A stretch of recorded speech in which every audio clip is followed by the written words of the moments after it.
21 জন RAB সদস্য এবং 176 জন answer battalion সদস্য ভোট কেন্দ্রসমূহের নিরাপত্তা নিশ্চিত করতে মোতায়েন থাকে। প্রতিটি গুরুত্বপূর্ণ ও সাধারণ কেন্দ্রে পর্যাপ্ত সংখ্যক অঙ্গীভূত আনসার প্রায় 11,000 সদস্য থাকে। এছাড়াও বিভিন্ন বাহিনীর স্ট্রাইকিং ফোর্স ও মোবাইল টিম সার্বক্ষণিক টহল প্রদান করছে এবং যে কোনো অনাকাঙ্ক্ষিত পরিস্থিতি মোকাবেলার জন্য প্রস্তুত আছে। জেলার সকল ভোট কেন্দ্রে সিসি ক্যামেরা স্থাপন করা হয়েছে এবং ভোট কেন্দ্রে মোট 3,110টি সিসি ক্যামেরা সচল অবস্থায় রয়েছে। 110।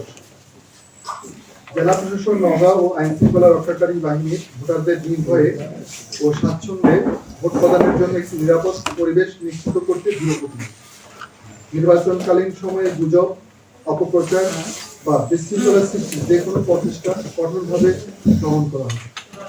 আসন্ন ত্রয়োদশ জাতীয় সংসদ নির্বাচন ও গণভোট 2026 নওগাঁ জেলায় শান্তিপূর্ণ ও সাফল্যের সাথে সম্পন্ন করার জন্য সকল ভোটার, প্রার্থী, নির্বাচন সংশ্লিষ্ট কর্মকর্তা, কর্মচারী এবং গণমাধ্যম কর্মীদের সহযোগিতা একান্ত কাম্য।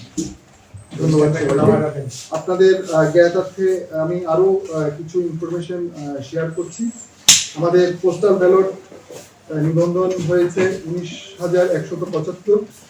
এর মধ্যে আমরা 11 ফেব্রুয়ারি 2026 পর্যন্ত আমাদের এখানে জমা হয়েছে, মানে পৌঁছেছে 14,873